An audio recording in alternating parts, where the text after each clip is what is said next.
Hello everyone, कैसे हैं आप सब। स्वागत है आपका आपके अपने YouTube channel computer education by Poonam. और आज मैं आपके लिए लेकर आई हूँ कुछ मोस्ट इंपॉर्टेंट फॉर्मूला जो कि एक्स्ट्रा फॉर्मूलाज है आपके, जो आपने अभी तक नहीं किए हैं।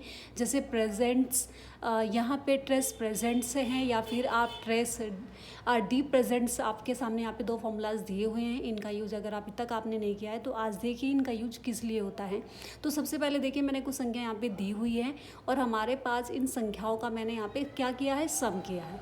तो सम तो आपको करना आता ही है। मैंने क्या किया, यहाँ से ट्रेस प्रेजेंट्स पर क्लिक करने के बाद ये आपको क्या बता रहा है, एक डायरेक्शन दे रहा है कि आपने इन संख्याओं का टोटल किया है।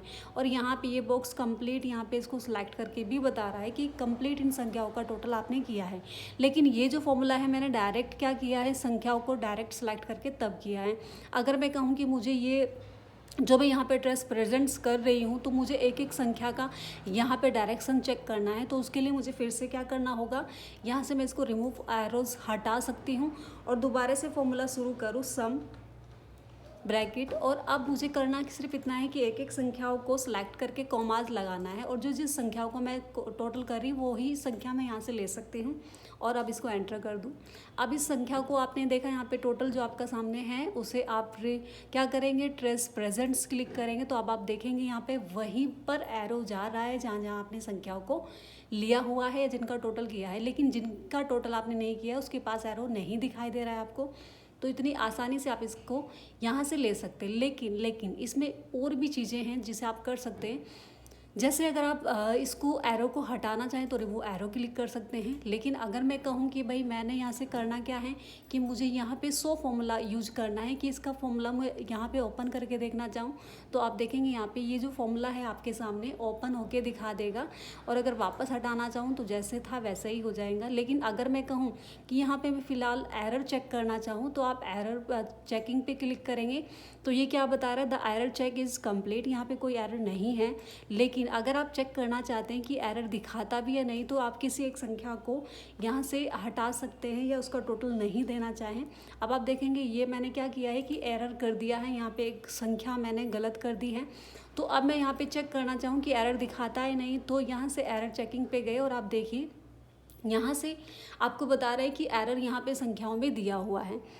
तो अगर आप यहाँ पे देखना चाहें तो 100 कैलकुलेशन स्टेप आप देख सकते हैं और ये चेक कर सकते हैं कि कहाँ कहाँ गलतियाँ हैं। अभी फ़िलहाल देखो लास्ट में F के पास यहाँ पे डैश दिया हुआ है, रिवोलेट अभी से क्लिक करेंगे तो यहाँ पे बता देगा कि कहाँ पर आपकी गलती है। जैसे यहाँ पे आपने हैज नेम लिख कर दिया है तो ये गलती है आपकी। और अब आप इसको हटा सकते हैं यहाँ से और क्लोज कर सकते हैं और इसे भी आप यहाँ से क्या कर सकते हैं, कट कर सकते हैं। अब मैं इन गलतियों को सही करना चाहूँ तो क्या करेंगे, उस संख्या को दोबारा से सही कर देंगे हम टोटल लेके। और अब हम देखेंगे तो ये अब कोई एरर यहाँ पे आपको नहीं दिखाई देगा क्योंकि ये आपने सही कर दिया है। लेकिन ये तो सिर्फ टोटल के लिए। अगर मैं कहूँ कि मैंने कुछ संख्याओं को यहाँ से मल्टीप्लाई करना है, जैसे ये कुछ संख्याएँ मैंने यहाँ पर दी है, अब मैं कुछ फॉर्मूला यहाँ पर यूज़ करना चाहूँ तो मैंने यहाँ से क्या किया है, इज इक्वल टू, और ये 10 को क्लिक करने के बाद मैंने यहाँ पे शिफ्ट के साथ 8 को प्रेस किया है जिसे हम मल्टीप्लाई का मार्क मानते हैं और यहाँ से 5 को क्लिक कर दिया है। तो एंटर क्लिक करेंगे तो आप देखेंगे यहाँ पे आसानी से आपके सामने मल्टीप्लाई हो जाएगा। ऐसे ही आप हर एक संख्या को क्या कर लेंगे, मल्टीप्लाई कर लेंगे, जो जो आप संख्या लेना चाहते हैं, मल्टीप्लाई का मार्क। और फिर से 5 को ही आपने क्लिक करना, क्योंकि आप क्या कर रहे हैं यहाँ पे, आप 10 को या 12 को 5 बार मल्टीप्लाई कर रहे हैं। तो इसी तरीके से हर एक बार आप इसी तरीके से संख्या ले लेंगे और मल्टीप्लाई कर लेंगे। अभी मैं एक बार इनको कर देती हूँ सभी को, सॉरी। तो मल्टीप्लाई का मार्क, फिर 5, एंटर।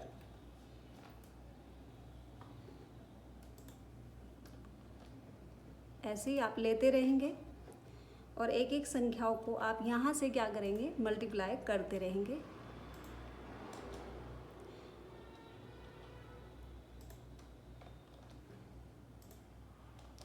ठीक है, तो जैसे जैसे आप लेंगे यहाँ पे उस तरह से आपको दिखाई देगा। अब मैं कहूँ कि मुझे यहाँ पे चेक करना है कि यहाँ पे डायरेक्शन देखना है कि मैंने किन संख्याओं का यहाँ पे मल्टीप्लाई किया है या नहीं किया है।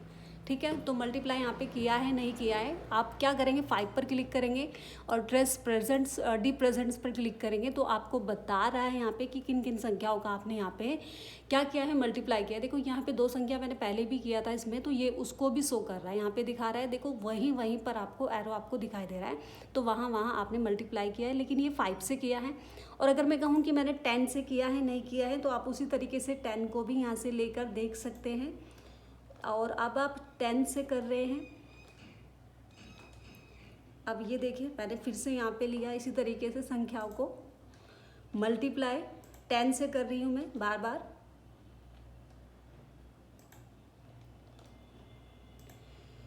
और देखिए आप इसको देखना चाहेंगे तो ये यहाँ पे आपको बताएगा कि आपने 10 से जिसका किया है तो 10 के अकॉर्डिंग दिखाएगा। तो एक एक करके आप यहाँ से इस तरह से डायरेक्शन चेक कर सकते हैं, बड़ी ही आसानी से आपको बता देगा कि आपने कहाँ संख्याओं का यहाँ पे मल्टीप्लाई किया है या आपने सम किया है, तो उन संख्याओं को बड़ी आसानी से आपको यहाँ पे दिखा देगा। और आप फॉर्मूला रिवोलेट भी कर सकते हैं, तो आप यहाँ पे देख सकते हैं कि ये जो फॉर्मूला लिया गया है ये 10 के अकॉर्डिंग लिया गया है। आप इसको इस तरह से देख सकते हैं, अगर यहाँ पे क्लिक है तो यहाँ से आपको बताएगा कि ये 5 के अकॉर्डिंग किया गया है। इस तरह से आप संख्याओं को चेक कर सकते हैं कि किस तरह से यहाँ पे मल्टीप्लाई किया गया है या फिर यहाँ पे सम किया गया है। तो कंप्लीट यहाँ पे आपको फॉर्मूला इस तरीके से ओपन करके दिखाएगा कंप्लीट। तो ये आप इनको करके देख सकते हैं। आई होप आपको समझ आया होगा। तो मिलते हैं फिर नेक्स्ट वीडियो में और नए चैप्टर के साथ या फिर नए इम्पोर्टेंट फॉर्मूलाज के साथ। तब तक के लिए थैंक्स फॉर वॉचिंग।